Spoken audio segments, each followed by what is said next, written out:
when you're starting a company, you don't need to decide what you're going to be. Rather than you should actually focus on what is really going to sell and can you really add value, pretty much. And in the process, can you learn? And it's obvious that you have dreams and aspirations, and if they're very big, to create like a very large company, then focus on finding basically something that is very unique that you're going to do. And if you don't find it, and if you still have that really great ambition, stop. Like it's okay to close down the business, right? If your ambitions, but if it is not, then know in your heart that you still have built a company and have gone through the same pain what probably somebody who built Facebook or Google has gone through.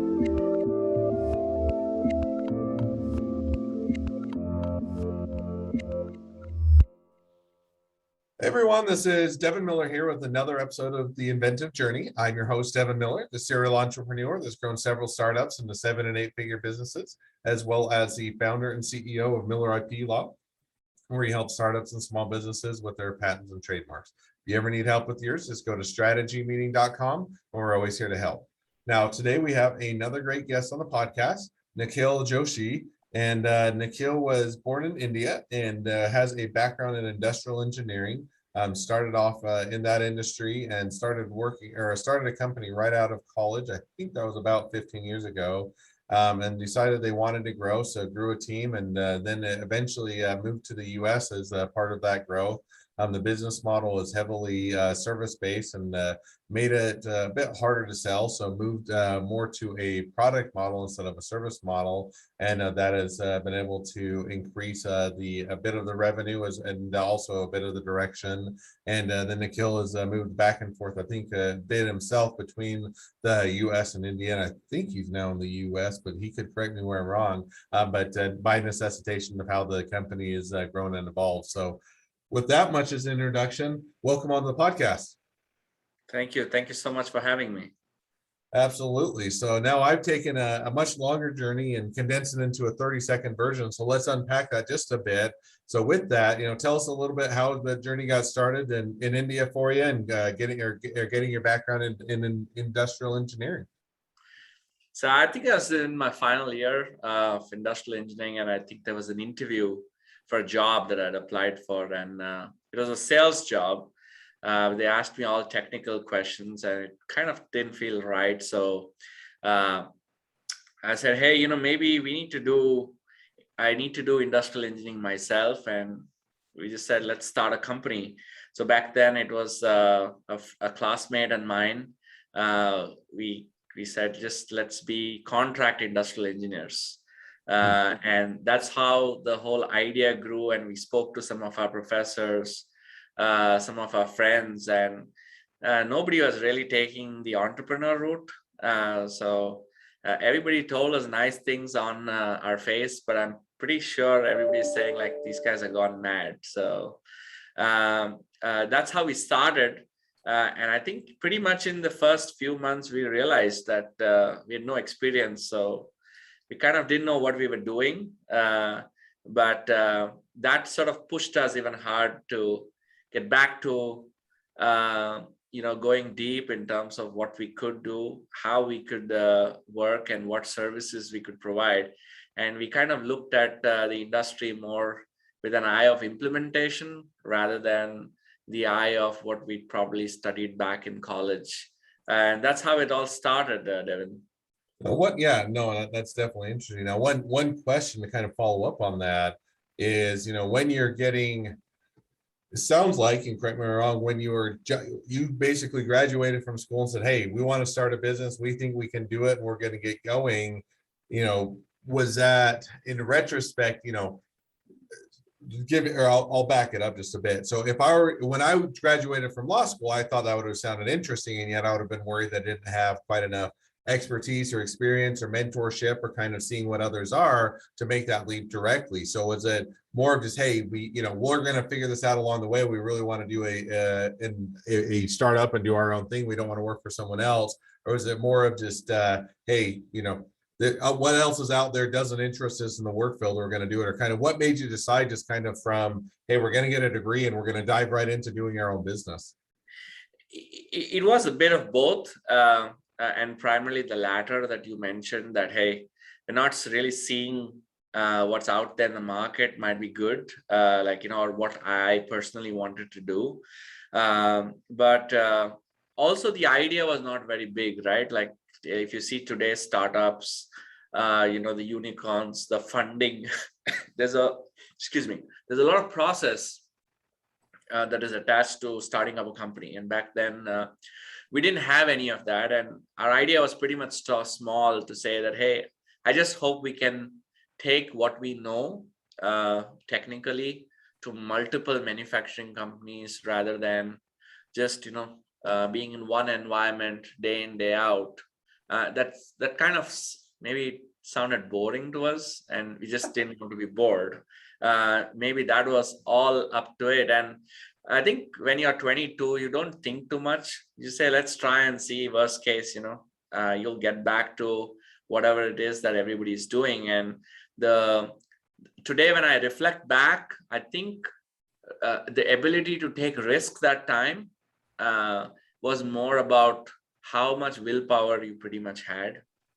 And if you have been brought up in an environment where you've been taught like persistence, willpower, these kind of things, you're not really going to shy away from taking risks. And I think that was the foundation, that whether it was our college, whether it was family, or it was our community, I at least grew up in that kind of an environment where nobody stopped me from taking risks. And I think that was instrumental in we just taking that decision so easily to say, hey, let's just try this. No, I think that, first of all, I think it's admirable, because, too often you get out and you're saying, oh, I want to be risk averse, or I don't want to do these things. And then you always it becomes kind of one of that, putting it in the someday pile. In other words, someday I'll get to it. You never really get to it because you get bogged down with life, or you have a family, you have kids, you become more risk averse than anything else. And so I think that a lot of times, trying something out once you're just coming out of college, when, hey, you have a lot less, family to worry about or kids to worry about, you don't have as many obligations. If you fail, great, you'll pick yourself up, you'll go find another job, or you'll do a different business. And it makes it, gives you that ability to navigate and try things out a lot more than you might later on down the road. So I think that definitely makes great sense. So you come out and you say, okay, we're going to do this, we're going to try this. If it's successful, that's awesome, that's what we want to do. If it fails, so be it, then we'll do something else. And so as you're getting started out, and as you're kind of building that initially, how did it go? Was it something where you're able to start to get customers and get clients, and you're able to build a reputation? Was it more of, hey, it was a long, hard slog, and it was eating, the beans and rice, so to speak, and sleeping on the floor as you get it going, because, you're not making a lot of money? You're kind of, how did that progression go as you started to get going?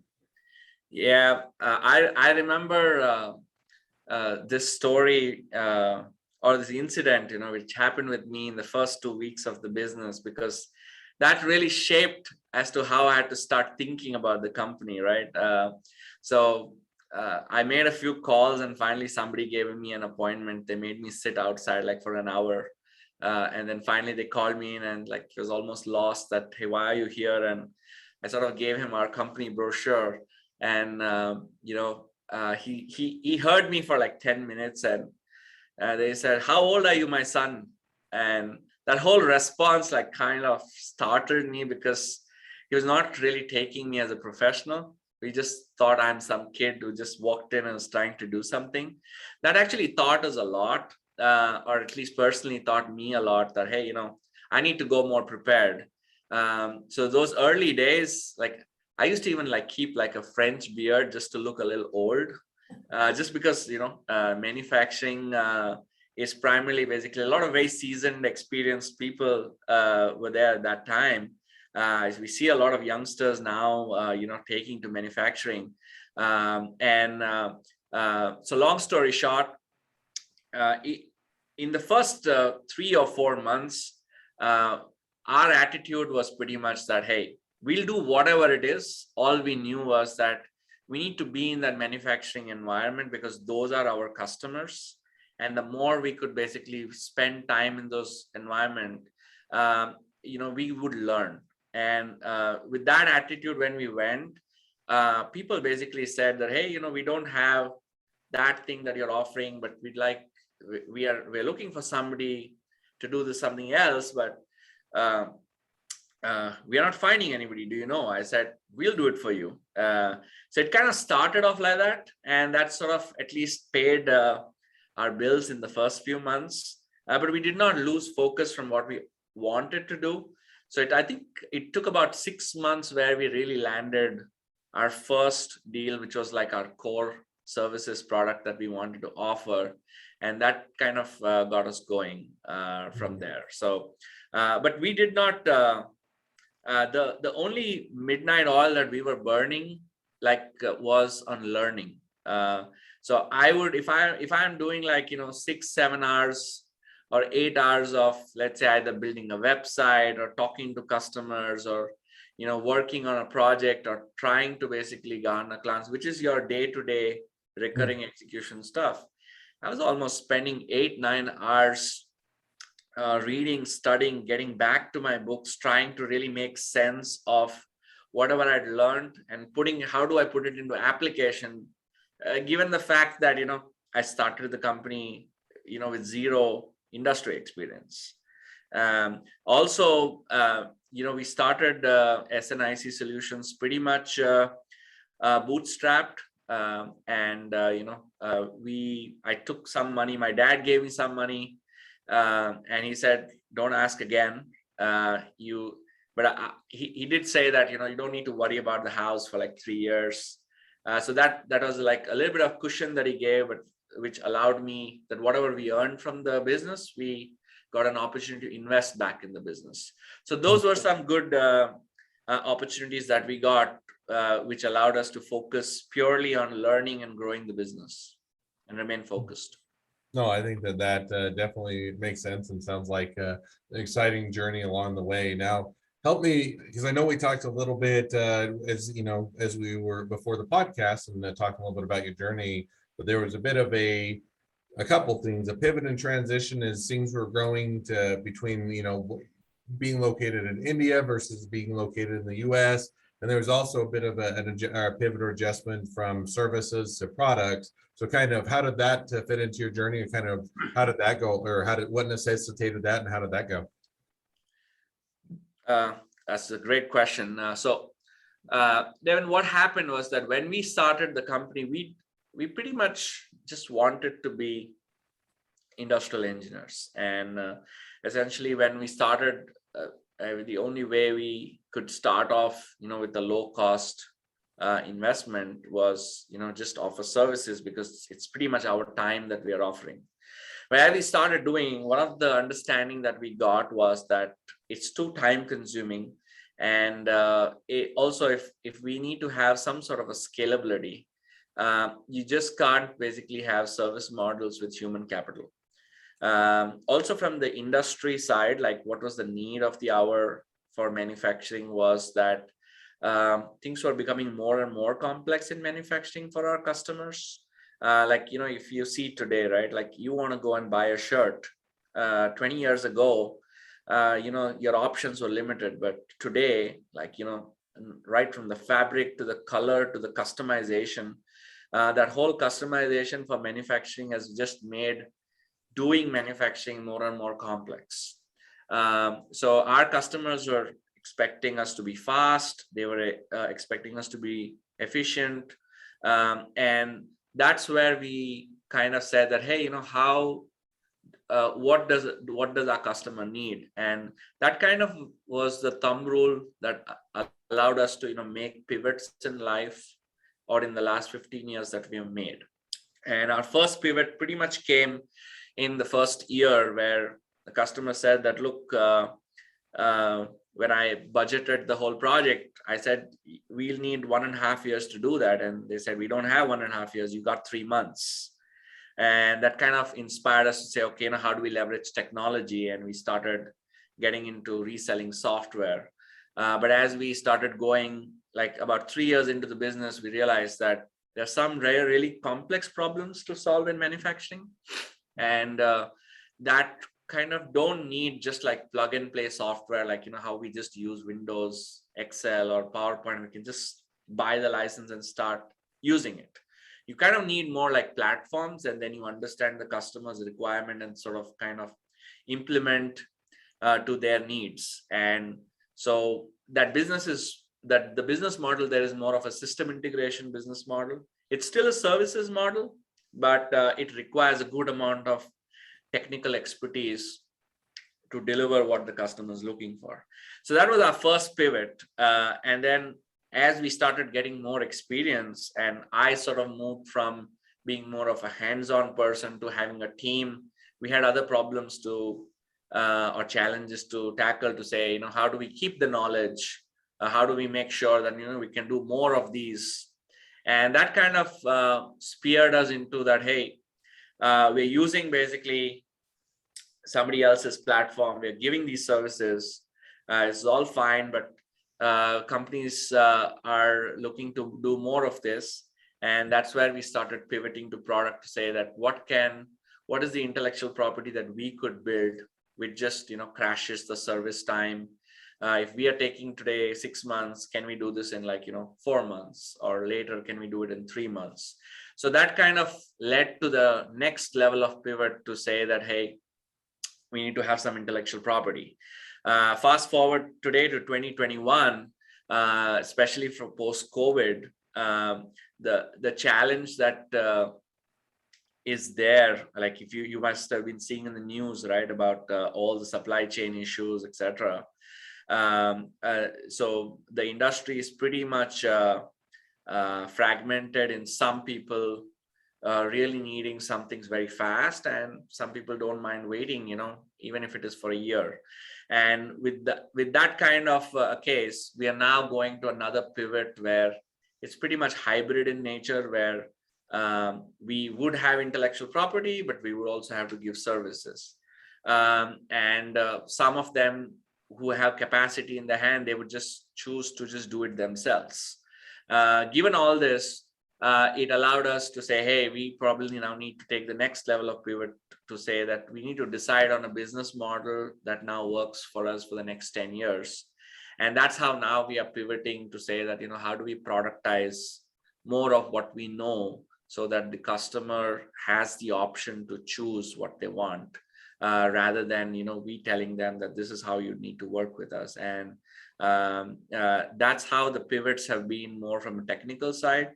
From a personal side, the pivots have pretty much been like, I was the janitor and I was the CEO when I started the company, and I'm now being asked that, hey, you can't attend this meeting, you please stay away from this meeting, you have to behave like a CEO.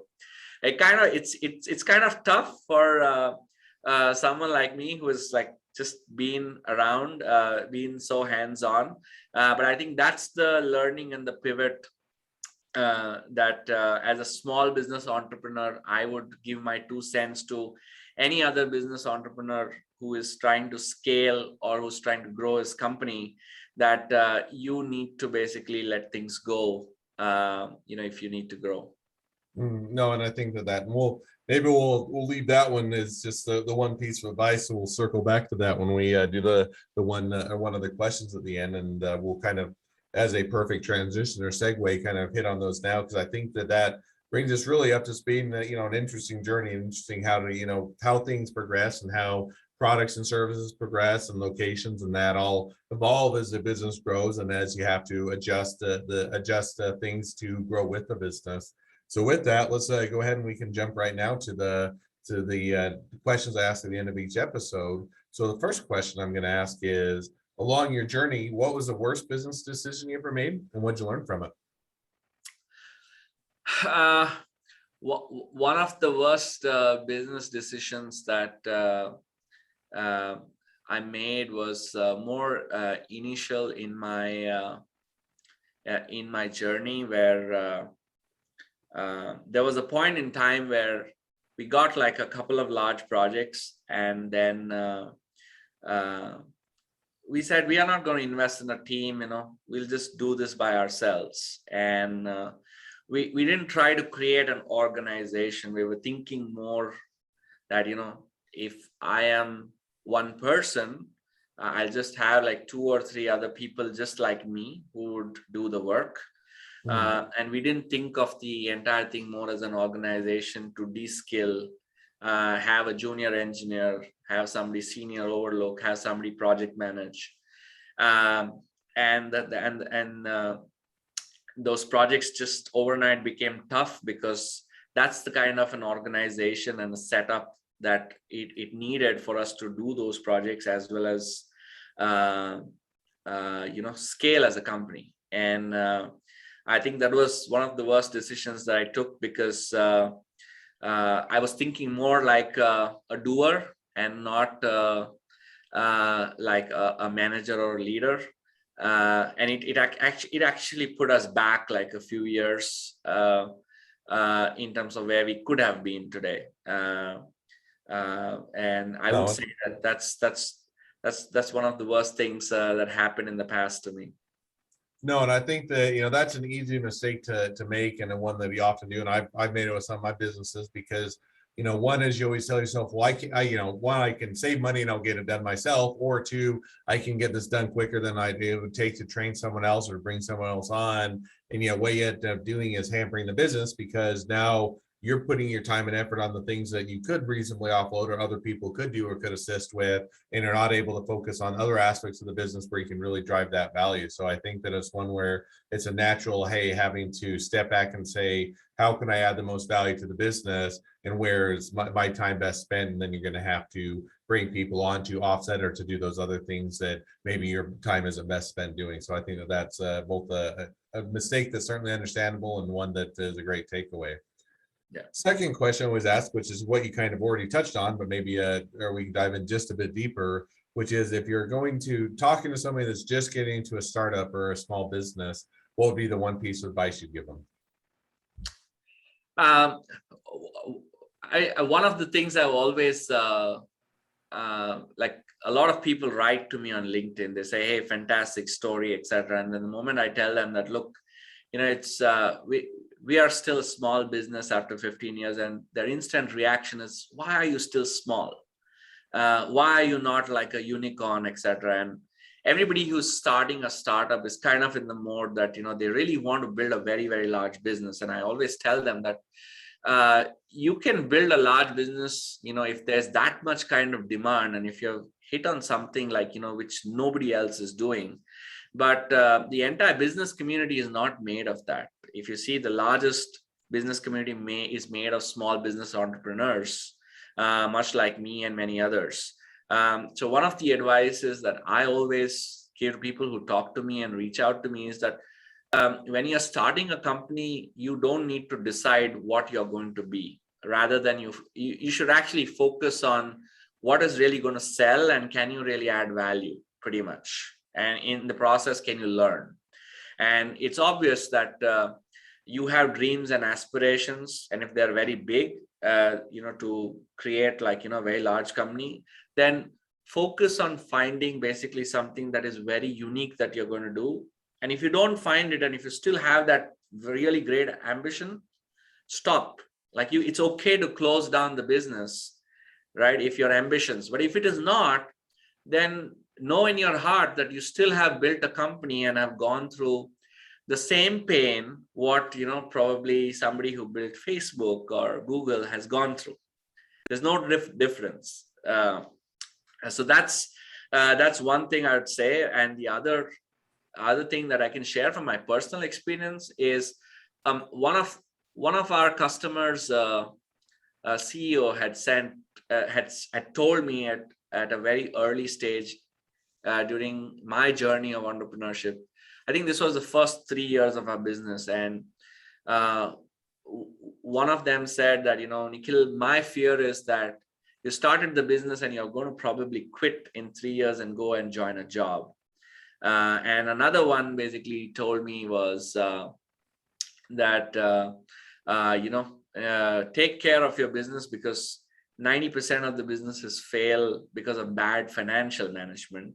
And both these basically have stayed back with me, because I've always made sure that we managed our finances well as basically, I did not give an impression to my customers that I'm just going to quit because I used to look young and I had so many aspirations. So these two kind of stand out for me, and I'd really say that starting entrepreneurs or anybody who's getting into a startup needs to think of this. In my case, it's a funny story, Dave, in that the first 3 years when I was handling the whole business myself, I was very bad with finance, and then I got married, and I happened to have my wife who had a good background in finance, and when she took over those responsibilities, we kind of could see basically the difference in we starting to grow and starting to see money. And I would highly recommend that if you're bad at finance, then get a partner who really complements you with the financial capabilities. No, I think that is definitely a great advice and a great takeaway that people can get started with. So, well, perfect. Well, now as we wrap up, if people want to reach out to you, they want to connect up, and they want to be a customer, they want to be a client, they want to be an employee, they want to be an investor, they want to be your next best friend, any or all of the above, what's the best way to reach out to you, contact you, find out more?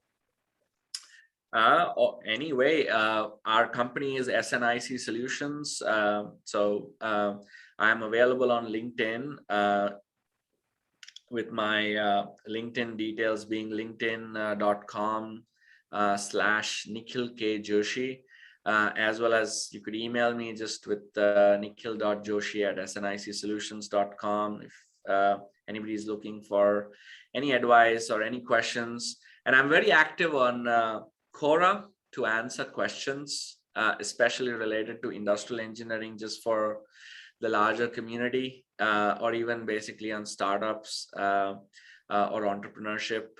So if there are questions that could help a larger community, I pretty much take those questions on Quora.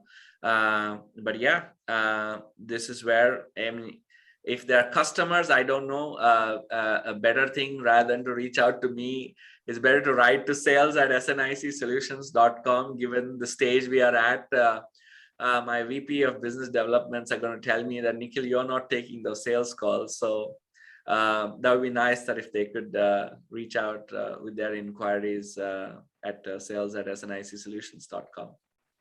All right. Well, I definitely encourage people to reach out to you, contact you, and use your services, become an employee, and or just make a new best friend. So that sounds great. So, well, thank you again for coming on the podcast. It's been it's been a pleasure. Now, for all of you that are listeners, make sure to, if you have your own journey to share and you'd like to share it, feel free to go to inventiveguest.com. We'd love to have you on the podcast and share your journey. Also, make sure to like, subscribe, and share, and leave us a review for the podcast. We want to make sure that everyone finds out about all these awesome episodes and the great journeys of all these entrepreneurs and startups. So now with that, if you also, in addition to liking, sharing podcasts, if you ever need help with any of your patents or trademarks, feel free to go to strategymeeting.com and grab some time with us to chat. And we're always here to help. Thank you again for coming on the podcast, Nikhil, and wish the next leg of your journey even better than the last. Thanks, Devin, for having me.